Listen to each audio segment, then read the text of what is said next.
بسم اللہ اللہم صلی وسلم علی نبینا محمد۔ السلام علیکم ورحمۃ اللہ۔ رمضان المبارک کے استقبال کے لیے 3 اہم ہدایات۔ نمبر 1، گزشتہ روزوں کی قضا۔ گزشتہ سالوں کے روزے اگر کسی شرعی عذر سے رہ گئے ہوں تو رمضان آنے سے پہلے ان کی قضا کر لیں تاکہ رمضان شروع ہونے سے قبل گزشتہ رمضان کے روزوں کا حساب بے باک ہو جائے۔ فرائض و واجبات کی ادائیگی اور توبہ استغفار۔ آمد رمضان سے قبل فرائض و واجبات کی ادائیگی کا اہتمام کریں، اور اگر آپ کے ذمہ قضا روزے ہوں تو ادائیگی کی ترتیب بنائیں۔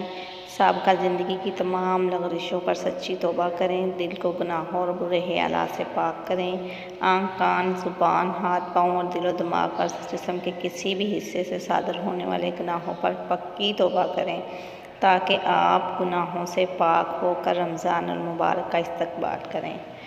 نمبر 3، اپنے نفس کو تقویٰ کا پابند بنائیں۔ اللہ تعالیٰ سے ڈرنے اور گناہوں سے خود بھی بچنے اور دوسروں کو بھی بچانے کو تقویٰ کہتے ہیں۔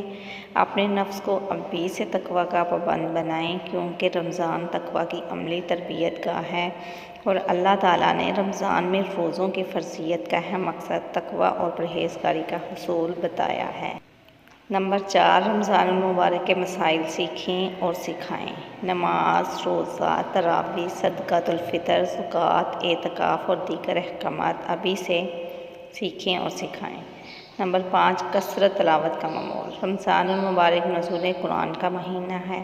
خوش نصیب لوگ اس ماہ میں تلاوت کی کثرت کا معمول بناتے ہیں، لہٰذا ابھی سے تلاوت قرآن کو زیادہ وقت دینا شروع کر دیں۔ قرآن پاک صحیح مخارج کے ساتھ آرام سے غنہ، مدہ وغیرہ کو اچھی طرح ادا کر کے پڑھیں تاکہ رمضان کی آمد تک آپ کثرت سے اور اچھی طرح تلاوت کرنے کے عادی بن جائیں۔ نیز اگر آپ حافظ قرآن ہیں تو ابھی سے قرآن پاک دہرانا شروع کر دیں۔ نمبر 6، شب بیداری کی عادت۔ رمضان المبارک میں راتوں کی عبادت، تہجد وغیرہ کا دورانیہ بڑھ جاتا ہے۔ ان عبادات کو اچھے انداز میں بلا تھکاوٹ سر انجام دینے کے لیے ضروری ہے کہ ابھی سے شب بیداری اور نفلی عبادات کا اہتمام کریں اور اپنے بدن کو عبادات کی کثرت کے لیے تیار کریں تاکہ رمضان کی راتوں میں مشکل پیش نہ آئے۔ نمبر 7 پہ ہے انٹرنیٹ اور سوشل میڈیا سے احتراز۔ رمضان میں اوقات کی قدردانی بڑی اہم ہے۔ آج کل انٹرنیٹ اور سوشل میڈیا وقت کے ضیاع کا بڑا سبب بن رہے ہیں، لہٰذا رمضان سے قبل ان کے استعمال کو ختم یا محدود کرنے کی کوشش کریں۔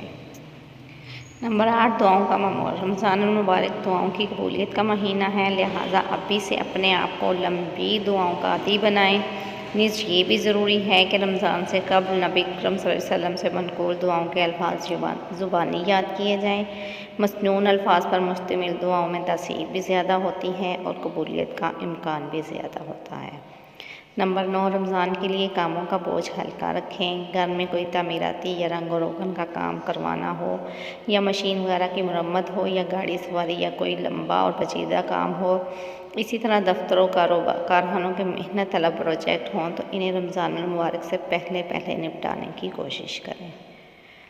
نمبر 10، نظام الاوقات ترتیب دیں۔ رمضان سے قبل اپنا نظام الاوقات مرتب کریں، جس میں صبح اٹھ کر تہجد، ذکر و اذکار، دعائیں، سحری نمازوں اور تلاوت سے لے کر افطاری، تراویح اور دیگر معمولات تک کے لیے مناسب وقت متعین ہو، اور نیند اور گھر اور دفتر وغیرہ کے کاموں کی بھی رعایت رکھی جائے۔